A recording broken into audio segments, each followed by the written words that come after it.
네, 오늘은 어떻게 믿으시겠습니까? 라는 제목으로 요한복음 말씀을 한번 살펴보려고 합니다. 저번 야외 예배에서도 저희가 요한복음을 살펴봤는데요. 그 당시에는 예수님의 첫 번째 표적을 살펴봤습니다. 그런데 한 달이 지나고 오늘에 이르러서 시편을 하기보다는 오늘 두 번째 표적을 좀 살펴보면 좋겠다라는 생각이 들어서 이 본문을 가지고 왔습니다. 첫 번째 표적이 어디서 일어난지 기억하십니까 혹시? 갈릴리 가나. 네, 정답입니다. 자, 그런데 두 번째 표적도 어디서 일어났냐? 갈릴리 가나입니다. 그래서 이번 본문은 46절이 이렇게 시작을 하는데요. 예수께서 다시 갈릴리 가나에 이르시니 전에 물로 포도주를 만드신 곳이라. 자, 그런데 이번에는 갈릴리 가나에서 포도주가 떨어졌을 때 마리아가 예수님을 찾았던 것과 달리 누가 예수님을 간절히 찾고 있느냐? 하반절이 이렇게 말합니다. 왕의 신하가 있어 그의 아들이 가버나움에서 병들었더니. 근데 이 당시가 갈릴리와 베레아의 왕이 헤롯 안티파스였기 때문에 아마도 이 왕의 신하는 헤롯 안티파스의 신하였을 것으로 보입니다. 굉장히 엄청난 지위를 가진 사람이 지금 예수님께 찾아온 상황이라고 보시면 됩니다. 네, 그런데 아무리 지위가 있고 능력이 있어도 지금 어떤 상황입니까? 아들이 병에 들었고 죽을 것 같은 상황에 놓이게 된 겁니다. 여기서 우리가 알 수 있는 건 사회적 지위가 아무리 높아도 이 고통의 문제로부터는 그 누구도 자유로울 수가 없다라는 걸 한번 생각해 볼 수 있을 것 같아요. 그리고 그런 상황 중에 아들이 당장 죽을 것 같아서 너무 염려되는 상황 중에 예수님이 갈릴리 가나에 이르셨다라는 소식을 딱 듣고 바로 찾아온 겁니다. 가버나움에서 갈릴리 가나까지 오늘날의 거리로 환산하면 약 24km 정도가 되는데요. 오늘날은 사실 우리가 24km 운전해서 가면 금방이잖아요. 근데 이 당시에는 그런 교통편이 있었던 것도 아니기 때문에 24km라고 했을 때 도로가 막 깨끗했던 것도 아니고 그래서 꽤나 먼 거리였습니다. 그런데 죽어가는 아들을 위해서 아버지가 못할 게 뭐가 있겠습니까? 그래서 이 아버지가 24km의 거리, 굉장히 멀었던 거리를 망설이지 않고 뚫고 온 겁니다. 그리고 여기서 본문의 이야기가 시작됩니다. 그런데 저는 이 한 주 동안 이 본문을 묵상하면서 무슨 생각을 하게 됐냐면 왕의 신하가 이 본문에서 보여주는 모습이 모든 세대의 신자들에게 나타나는 모습과 정말 많이 닮아 있구나 라는 생각을 하게 됐습니다. 그래서 오늘은 왕의 신하의 모습을 통해서 신자인 우리의 모습을 돌아보고요. 예수님께서 우리에게 정말로 바라시는 믿음이라는 게 뭘까? 이 부분에 대해서 한번 이야기를 나눠보고자 합니다. 자, 그래서 본격적으로 이 사건의 시작부터 살펴볼 건데요. 46절에서 47절 같이 한 목소리로 한 번 더 읽어보도록 하겠습니다. 46절, 47절입니다. 시작! 예수께서 다시 갈릴리 가나에 이르시니 왕의 신하가 있어 그의 아들이 가버나움에서 병들었더니 그가 예수께서 유대로부터 갈릴리로 오셨다는 것을 듣고 가서 청하되 내려오셔서 내 아들의 병을 고쳐주소서 하니 그가 거의 죽게 되었습니다. 아멘. 앞서 말한 것처럼 왕의 신하는 자신의 아들을 살리기 위해서 예수님을 찾아왔습니다. 이러한 사실이 우리에게 말해주는 것이 무엇일까라고 했을 때 여러 가지 이야기를 할 수 있겠지만 가장 핵심이 되는 건 그에게 예수님에 대한 믿음이 있었다는 겁니다. 아마도 가버나움에서 예수님에 대한 소문을 듣고 그 작게나마 믿음이 자라났을 겁니다. 물론 여기서 보여주는 왕의 신하의 모습이 굉장히 어설픈 믿음이기는 합니다. 본문을 살펴보면 그게 잘 드러날 건데 그의 믿음은 분명 예수님을 기쁘시게 하는 믿음은 아니었지만 어찌됐건 소문이 자자한 저 예수라는 자가 내 아들을 고칠 수 있을 것이다 라는 부분적인 믿음만큼은 가지고 있었다라는 걸 알 수 있습니다. 그래서 아들의 죽음을 차마 눈뜨고 볼 수 없었던 이 사람은요, 예수님께 찾아온 겁니다. 먼 길을 뚫고 찾아와서 깊은 근심과 슬픔 가운데 먼 길을 걸어와서 예수님을 만나자 이렇게 간청했습니다. 47절 하반절에 보면요. 내려오셔서 내 아들의 병을 고쳐주소서 하니 그가 거의 죽게 되었습니다. 그러자 이 말씀을 들으신 우리의 자비로우시고 사랑이 많으신 예수님께서는 이렇게 말씀하세요. 48절입니다. 예수께서 이르시되 너희는 표적과 기사를 보지 못하면 도무지 믿지 아니하리라. 상당히 좀 당황스럽지 않습니까? 우리는 흔히 하나님이 사랑이시다라고 생각하기 때문에 예수님 앞에 나와서 이런 근심을 가지고 털어놓으면 무조건적으로 안아주실 거라고 생각하지만 지금 정작 여기서 예수님은 모두의 예상을 깨는 엄청나게 매정한 말을 하신 것이었습니다. 그러나 이게 단순히 왕의 신하에게만 하시는 말씀은 아니었고요. 여기서 보면 알 수 있지만 너희는 이라고 말씀하시면서 갈릴리에 있는 모든 사람들에게 이 말씀을 하신 겁니다. 너희가 도무지 나를 믿지 못하는구나. 표적과 기사를 보지 못하면 너희가 나를 못 믿는구나 라고 책망을 하신 겁니다. 그러니까 왕의 신하는 지금 예수님께 가면 내 아들을 살릴 수 있을 것이다 라고 생각하고 완전히 기대에 부풀어서 찾아왔는데 기껏 도착했는데 예수님이 책망하시더라 라는 거예요. 그러니까 우리가 예수님께 나아갈 때 예수님께서 기뻐하시는 믿음을 가지고 나아가는 게 아니라 자기 자신의 그 독특한 믿음, 나만의 믿음을 가지고 나아갈 때 예수님께서는 반드시 책망하시더라 라는 걸 여기서 우리는 알 수 있습니다. 그러나 왕의 신하는 이 책망에도 포기하지 않고 자기가 권위가 좀 있는 사람이었잖아요. 왕의 신하이기도 했고 그렇다고 해서 어떻게 나한테 그런 말을 하냐 라면서 따지지도 않았고 오히려 겸손하게 49절에서 이렇게 말합니다. 신하가 이르되 주여 내 아이가 죽기 전에 내려오소서. 이게 무슨 말입니까? 왕의 신하는 예수님의 책망을 달게 받아들였다는 겁니다. 그러나 여전히 예수님의 능력을 자신의 상식선 내에서 멋대로 판단하고 있었습니다. 앞전 47절과 49절에서 왕의 신하가 반복적으로 말하는 게 있어요. 그게 뭔지 아십니까? 내려오셔서예요. 이게 무슨 말이냐? 계속해서 예수님이 직접 가버나움으로 오셔서 아들을 고쳐주셔야 된다 라고 간청하고 또 간청했다는 거예요. 즉 왕의 신하는 예수님에 대한 막연한 믿음이 있었지만 성숙한 의미의 믿음은 없었던 겁니다. 무슨 말이냐? 예수님이 누구시죠? 하나님이시잖아요.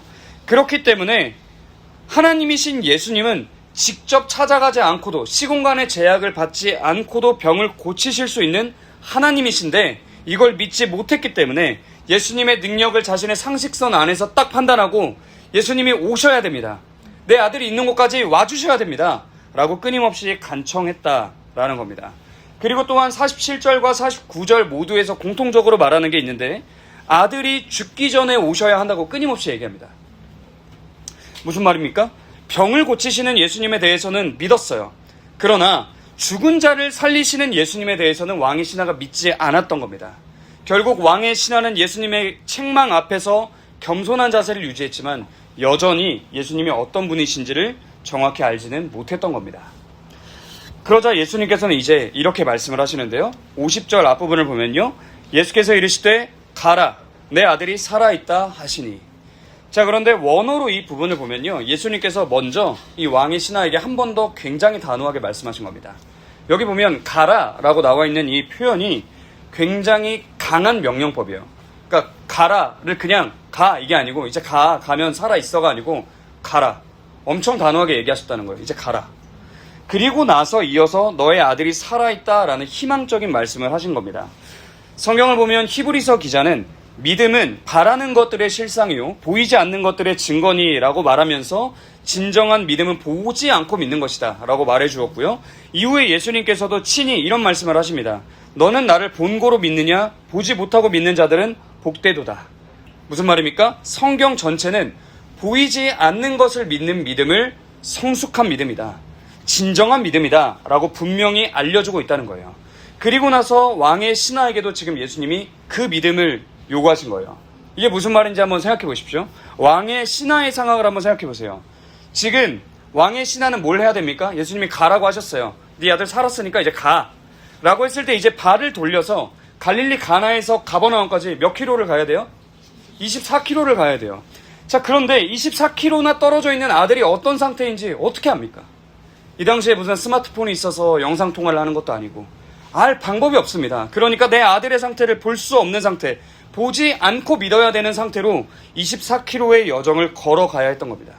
이 믿음이 지금 왕의 신하에게 요구가 된 겁니다. 그리고 본문을 보면 왕의 신하는 그 믿음을 택했다고 말하는데요.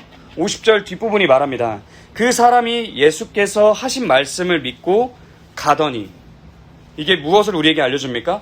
앞서 예수님은 너희는 표적과 기사를 보지 못하면 도무지 믿지 아니하리라 라고 말씀하시면서 갈릴리에 있는 모든 사람의 믿음을 책망하셨는데 지금 왕의 신하는 눈에 보이는 표적에 의지하지 않는, 보이지 않는 것을 믿는 참된 믿음을 발휘하게 된 겁니다. 그랬더니 어떤 일이 일어났냐? 51절부터 53절 같이 한번 읽어보도록 하겠습니다. 시작! 내려가는 길에서 그 종들이 오다가 만나서 아이가 살아있다 하거늘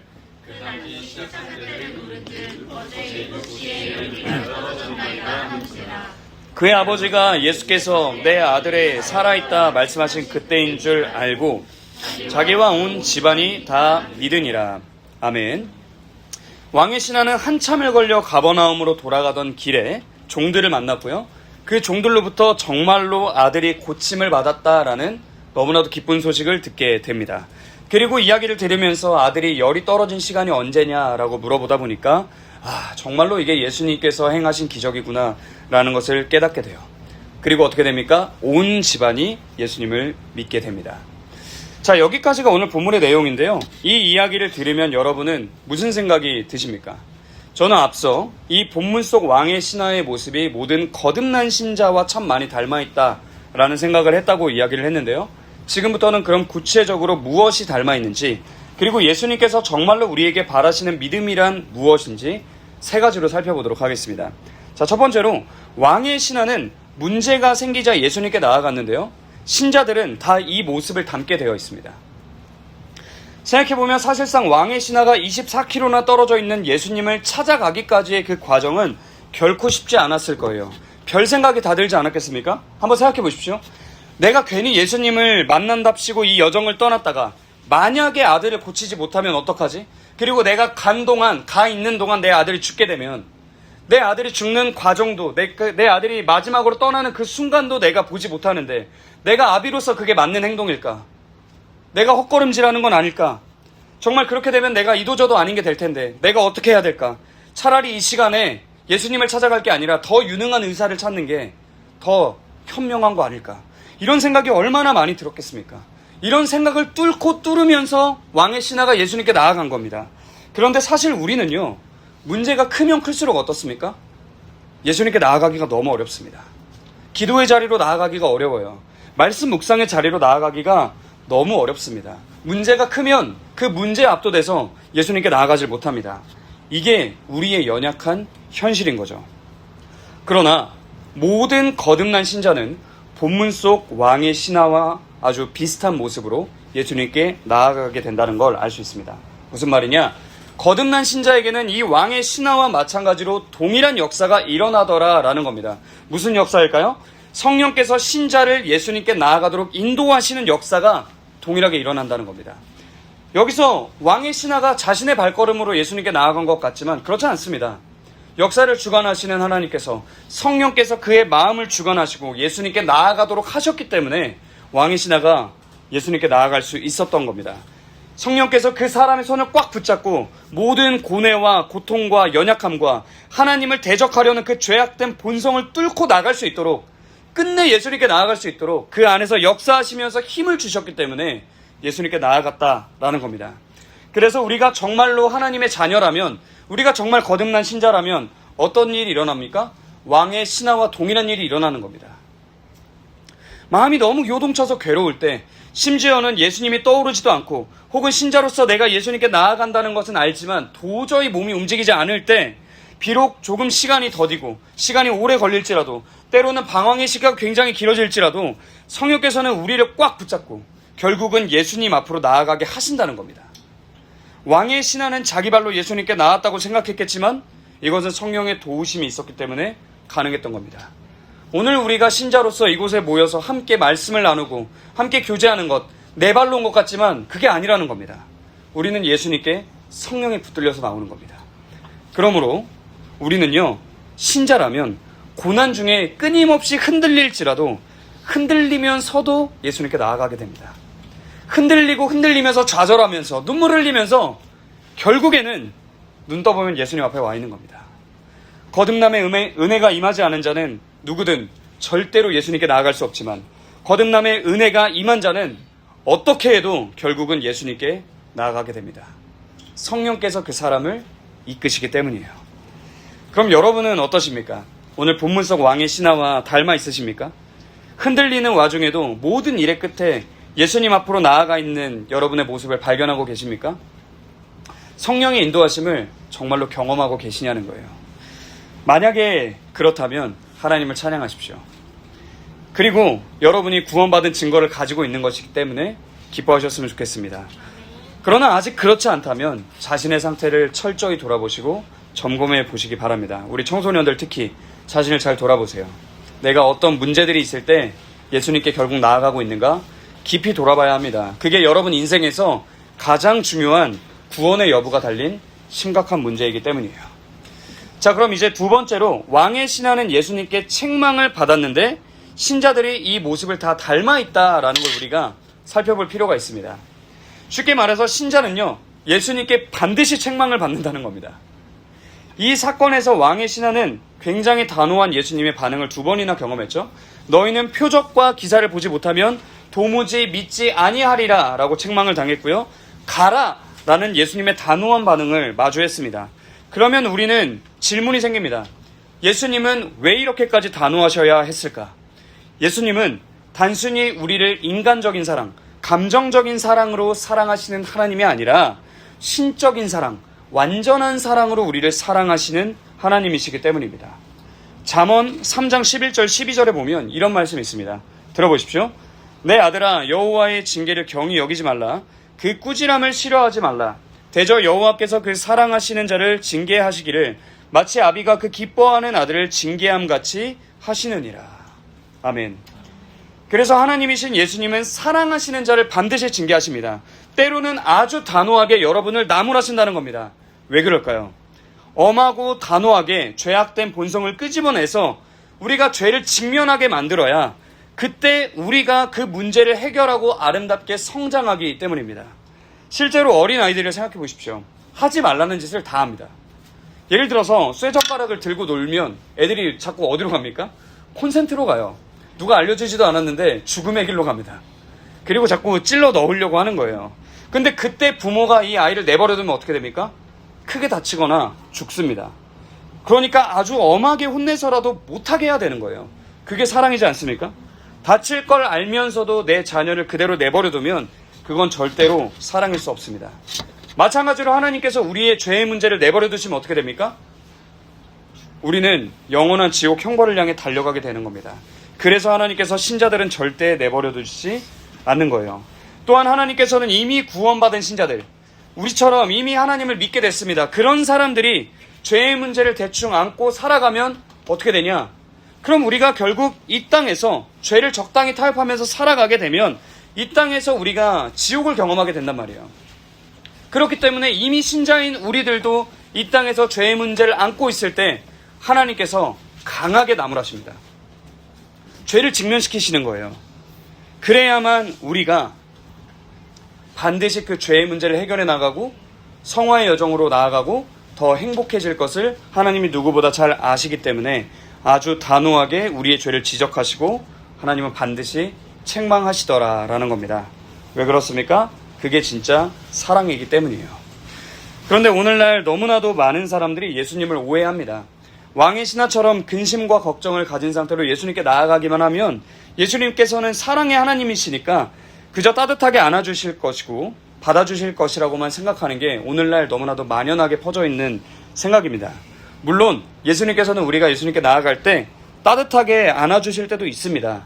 그러나 우리 안에 있는 왜곡된 믿음, 겸손치 못한 마음, 인본주의적인 사고를 단호하게 책망하신 후에야 우리를 따뜻하게 안아주실 때가 더 많더라라는 겁니다.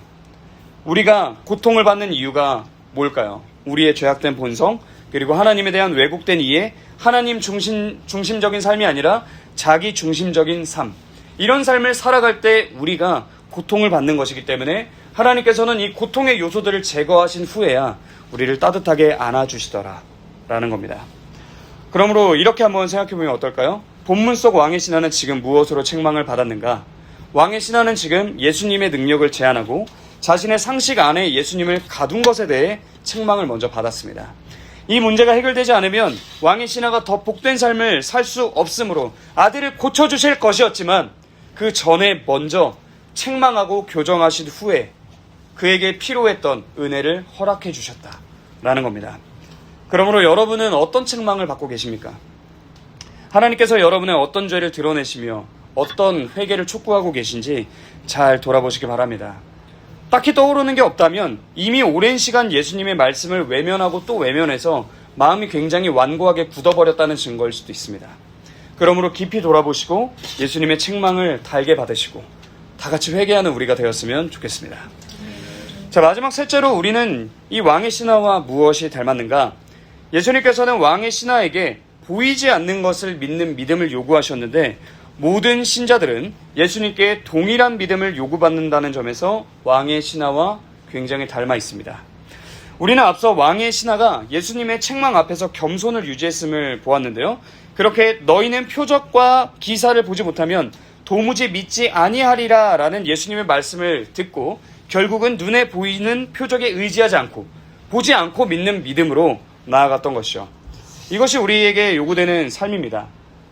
우리는요, 이 세상을 살아가지만 우리는 시간 안에 종속되어 있기 때문에 한계가 너무 많습니다. 당장 1분 후에 무슨 일이 일어날지도 모르고 또 내 삶이 앞으로 어떻게 될지 우리는 아무것도 모릅니다. 한 치 앞도 내다보지 못하는 게 우리 연약한 인간입니다. 그런데 우리에게 예수님이 이렇게 말씀하시는 거예요. 너의 인생은 내가 책임진다. 모든 시간을 초월하는 내가, 알파와 오메가인 내가, 시작과 마지막인 내가 너의 인생을 책임지고 있단다. 그런 나를 믿고 의지해라. 나는 너에게서 보지 않고 믿는 믿음을 보길 원한다. 이 이야기를 끊임없이 하시는 겁니다. 결국 왕의 신하에게도 이 말씀을 하신 것이었고 오늘날 우리에게도 이 말씀을 하고 계시는 겁니다. 그래서 여기서 이런 질문을 한번 해보려고 합니다. 여러분은 성경 속에 등장하는 모든 사건들이 정말 역사적 사실이라는 걸 정말로 믿으십니까? 정말 믿으십니까? 네. 성경을 보면요, 정말 수많은 기적들이 등장합니다. 모세가 홍해를 가르기도 했고 구약의 엘리야와 엘리사가 사람을 살리기도 했고 하나님의 종들이 사람을 고친 일들 너무나도 많았고요. 예수님은 수많은 표적만 보이신 게 아니라 심지어 죽으신 후에 부활하시는 모습까지 보이시면서 너무나도 놀라운 기적들을 많이 보여주셨어요.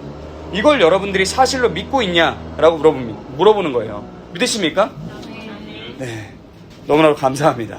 그렇다면요, 우리는 그 믿음을 삶으로 살아내야 됩니다. 이 기적들을 믿는다면 삶으로 살아내야 돼요. 그러면 그 방법이 무엇이냐? 그건 바로 보이지 않는 것을 믿는 겁니다. 생각해 보십시오. 사실 왕의 신하도 처음 예수님께 왔을 때 다른 믿음이 아니라 이 믿음이 없었던 겁니다. 생각해보면 왕의 신하도 구약시대에 엘리야와 엘리사가 사람을 살린 적이 있음을 알고 있었던 것이 분명합니다. 성경에 기록이 돼 있으니까요. 그러나 자신의 아들이 죽게 생기니까 어떻게 됩니까? 그 믿음이 삶으로 안 드러나는 겁니다. 성경에서 일어났던 하나님의 일들을 믿는다고 하지만 나는 안 믿어지는 거예요. 내 아들이 죽게 생기니까 안 보이는 겁니다. 그래서 자꾸만 예수님께 뭐라고 합니까? 내 아들이 죽기 전에 가버나움으로 와서 고쳐주십시오. 그래서 예수님이 그 믿음을 책망하신 겁니다. 너의 믿음이 부족하다. 그러나 우리는 과연 얼마나 다를까? 생각해 봐야 될 것 같습니다. 우리는 성경의 기적들을 역사적 사실로 믿는다고 말하면서 그런 하나님의 일이 나에게는 일어날 것이라고 믿지 않아요. 우리의 패역함을 보십시오. 이번 상황이 아주 복잡하게 꼬여서 도무지 해결책이 없어 보이니 이건 하나님도 어떻게 하실 수 없을 거야. 자꾸 이런 식으로 임의대로 판단하고 하나님의 능력을 제한하고 하나님의 권능을 나의 상식선 안에 가두고 결국 하나님께 그 문제를 해결해달라고 간구하지도 않는 우리의 패역함을 바라봐야 합니다. 이게 우리의 믿음 없음입니다. 그런 우리에게 예수님은 오늘 결국 이렇게 말씀하시는 거예요. 너희는 표적과 기사를 보지 못하면 도무지 믿지 아니하리라. 그러므로 우리는요, 반드시 회개해야 됩니다. 돌이켜야 됩니다. 성경을 정확무한 하나님의 말씀으로 믿고 모든 성경의 내용을 역사적 사실로 믿는 자답게 보이지 않는 것을 믿는 믿음으로 하나님의 역사를 기대하는 믿음으로 때와 시기에 상관없이 일어서서 소망을 잃지 않는 자들이 되어야 합니다. 언제나 하나님을 믿고 의지해야 됩니다. 그러면 그때 우리가 그렇게 보지 않고 믿는 믿음을 드릴 때 하나님께서 어떤 결과를 주시냐, 이 본문이 잘 알려줍니다. 53절과 54절 한 번 더 읽겠습니다. 시작. 그의 아버지가 예수께서 내 아들이 살아있다 말씀하신 때가 그때인 줄 알고 자기와 온 집안이 다 믿으니라. 이것은 예수께서 유대에서 갈릴리로 오신 후에 행하신 두 번째 표적이니라. 아멘. 예수님께서 왕의 신하에게 아주 단호하게 말씀하시며 보이지 않는 것을 믿고 가라 라고 말씀하셨을 때 왕의 신하가 순종하여 가버나움으로 발걸음을 돌렸습니다. 24km나 떨어져 있는 아들이 정말 회복될지 안 될지 모르는 상황에서 아들의 상태를 볼 수 없는 상태에서 믿고 갔습니다. 그랬더니 어떻게 됐냐? 정말 예수님의 말씀대로 아들이 나았을 뿐만 아니라 이 일을 통해 왕의 신하와 그 온 집안이 전부 다 예수님을 믿게 됐습니다. 여기서 우린 이런 생각을 해볼 수 있을 것 같아요. 어떻게 이런 일이 가능한 걸까? 온 가족이 다 믿는 일이 어떻게 일어난 걸까? 사실 우리는 신앙생활 해보면 그런 생각을 하게 됩니다. 가족 전도가 너무 어렵다. 저도 저희 아버지를 전도하는 게 제일 어려웠어요. 그리고 저희 형은 아직도 전도를 못했습니다. 너무 어려워요. 그러므로 우리는요, 이 안에 있는 몇 가지 사실에 주목해 보면서 가족을 전도하는 과정에 하나님이 우리에게 무엇을 요구하셨을까 좀 살펴볼 필요가 있을 것 같아요. 일단 이 사건을 보면 하나님이신 예수님의 방식은 인간의 상식을 아득히 뛰어넘는 거였습니다. 왕의 신하는 자꾸 자신의 상식선 내에서 예수님께 간청을 했잖아요. 가버나움으로 내려와서 고쳐주세요. 죽은 자를 살리는 건 상식 밖의 일이었던 것이기 때문에 자꾸만 내려와 달라고 한 겁니다. 그러나 이처럼 인간의 상식선 내에서 받아들일 수 있는 하나님을 우리가 믿는다고 하면 이거 가지고는 우리가 도저히 주변 사람들에게 복음의 능력을 나타낼 수 없더라 라는 걸 여기서 잘 보여주고 있습니다. 우리가 상식선 내에 하나님을 가둘 때, 인간의 이성적인 한계 내에 하나님을 가둘 때 그런 우리를 보고 주변 사람들은 뭐라고 말하겠습니까? 차라리 과학을 믿으라고 합니다. 과학이 더 상식적인 거 아니야? 그렇게 보이잖아요. 그렇기 때문에 우리가 자꾸 상식선 내에서 하나님을 설명하며 하나님을 제안하면 안 된다는 겁니다. 이 본문을 보고 우리는 깨달아야 됩니다. 보이지 않는 것을 믿는 믿음으로 상식을 아득히 뛰어넘을 수 있는 초월적인 하나님을 믿고 그 하나님을 경험하고 그 하나님에 대해 전해야 하는 겁니다. 인간의 상식 내에 있는 하나님을 믿는 것은 하나님이 원하시는 믿음이 아니고 오히려 책망받는 믿음입니다. 그리고 또 한 가지 주목해야 할 사실이 있습니다. 우리가 보이지 않는 것을 믿는 믿음으로 살아가야 한다. 그래야 복음의 능력이 나타난다. 알고 있어도 문제가 뭡니까? 보이지 않는 것을 믿는 믿음이라는 것을 지켜내는 게 너무 어렵다는 겁니다. 너무 어려워요. 믿음을 유지하려고 하다가도 믿음이 사라지는 것 같고 굳게 서 있다가도 넘어질 것 같을 때가 너무나도 많습니다. 왕의 신하처럼 믿고 가지 못하는 것 같다는 거예요. 우리는 늘 흔들리잖아요. 그런데 왕의 신하는 어떻게 이렇게 잘 갔냐? 라는 생각이 들 수 있지만 저는 왕의 신하라고 해서 우리랑 다르지 않았다고 생각합니다. 여러분 생각해 보십시오. 왕의 신하가 24km의 거리를 돌아가는 동안 얼마나 많은 생각을 했을까요? 52절을 보면 종들을 만났을 때 어제 7시에 라는 표현을 사용하거든요. 무슨 말입니까? 못해도 지금 반나절이 넘는 시간 동안 아들이 어떻게 되었는지 알지 못하는 상태로 걸어가고 있었다는 거예요. 가버나움으로 돌아가고 있었다는 겁니다. 그러므로 이 사이에 왕의 신하도 끊임없이 믿음이 흔들렸을 것이고 불안했을 것이고 그때마다 다시 예수님의 말씀을 붙잡으면서 내 아들이 살아났다 이렇게 말씀하셨는데 정말 살아났을 거야. 정말 살아났을 거야. 아니면 어떡하지? 아니야 정말 살아났을 거야. 이렇게 필사적으로 믿음의 씨름을 하면서 몸부림을 치면서 걸어가고 있었을 거라는 겁니다. 이것이 모든 신자의 삶이고요. 예수님께서 우리에게 요구하시는 믿음이에요. 우리는 종종 확고하게 믿어서 단 한 번도 흔들리지 않는 것이 진짜 믿음이라고 생각하지만 그런 믿음이 어떻게 우리에게 있겠습니까? 우리가 얼마나 연약합니까?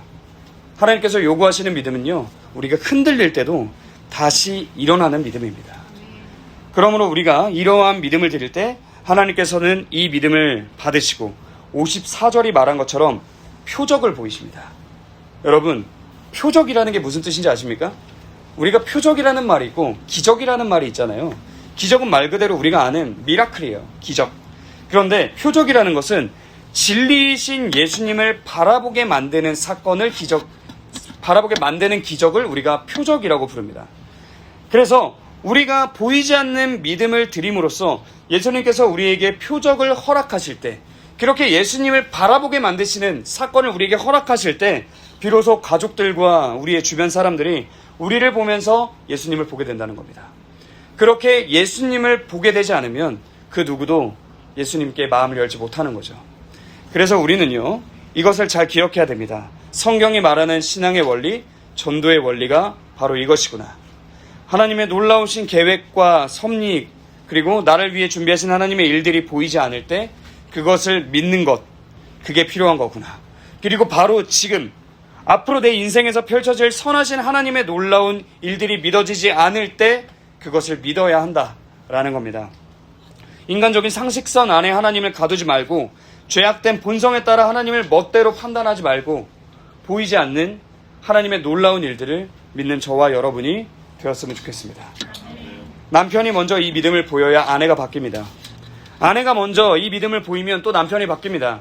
부모가 먼저 이 믿음을 보이면 자녀가 바뀌고 자녀가 먼저 이 믿음을 보이면 부모가 바뀝니다. 무슨 말입니까?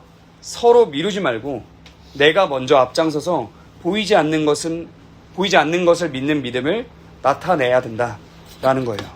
가정에서 서로에게 말하십시오. 너무 걱정하지 마. 하나님이 하실 거야. 하나님이 다 준비해 놓으신 게 있어. 우리가 지금 보지 못할 뿐이지 하나님은 그걸 보고 계시고 그곳을 향해 우리를 인도하고 계셔. 이렇게 고백하는 일들이 반드시 일어나야 합니다. 그때 성경은 우리의 가정에 모든 역사가 일어난다라는 사실을 알려주고 있는 겁니다. 이제 말씀 마치도록 하겠습니다. 오늘 우리는 왕의 신하의 모습을 통해서 예수님께서 우리에게 원하시는 믿음이 무엇인지 살펴봤습니다. 그 과정에서 우리는 성령께서 모든 신자를 예수님께로 이끄신다라는 것을 보았고, 예수님께서는 죄악된 본성에 따라 왜곡된 믿음을 가지고 있는 우리를 반드시 책망하신 후에 따뜻하게 안아주신다라는 걸 보았습니다. 그리고 결국 삼위일체 하나님께서 우리에게 요구하시는 것은 보이지 않는 것을 믿는 믿음이며 그 믿음을 바르게 드릴 때 반드시 역사가 일어난다라는 사실을 살펴보았습니다. 사랑하는 여러분, 오늘 제가 준비한 이 설교의 제목은 어떻게 믿으시겠습니까? 였습니다. 여러분은 어떻게 믿으시겠습니까? 죄로 망가진 우리 인간의 상식선 내에서만 하나님을 믿으면 아무런 능력도 없을 텐데, 아무런 능력도 나타나지 않을 텐데 그런 믿음의 삶을 사시겠습니까? 아니면 나의 죄악된 본성, 하나님을 믿지 않으려 발버둥치는 그 악한 본성과 싸우며 보이지 않는 것을 믿는 믿음으로 나아가 하나님의 일에 동참하는 복된 자녀의 삶을 사시겠습니까?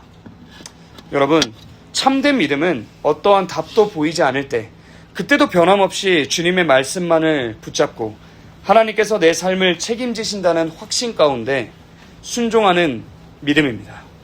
그러므로 우리 모두 보이지 않는 것을 믿는 이 믿음으로 나아가게 되기를, 그런 바른길 교회가 되기를 주님의 이름으로 축원합니다.